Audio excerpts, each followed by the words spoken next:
Agree ako dyan, pare. Dynamite Danny, pare. Alam mo, other than Danny Ildefonso, pare, takot na takot ako dito. Unang scrimmage namin, pare, kala ko, kunin ko yan, sabi ko. 6'7" eh. 6'6" yan. 6'6", ganyan. Tama. Aba, pare, wing palalaro. Sabi ko, Alvin, Bill, kunin mo. Sa labas pala naglalaro to. Sabi ko, ang laking player. Tapos, simple lang mag-dribble. Dribble side, crossover. Dribble side, crossover. Tapos, pagka nakasilip, dunk. Correct. Shooter, kompleto siya. Maganda shooting. Ang problema to, pare, sa amin, match-up nightmare. Ibig sabihin, hindi mo pwedeng tapatan ng wing na malaki lang para ilangin siya. Nakaka-dribble, mabilis ang transition eh.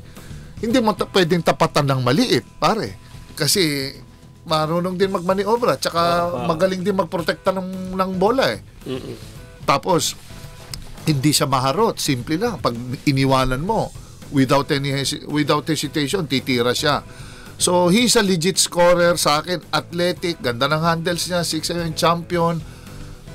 Ano to eh, kumbaga sa ito na yung nakadikit kay hindi nagkakalayo kay Dabul sila or ano pa, yung sa record sa mga nakuha niya lang ng mga accolades.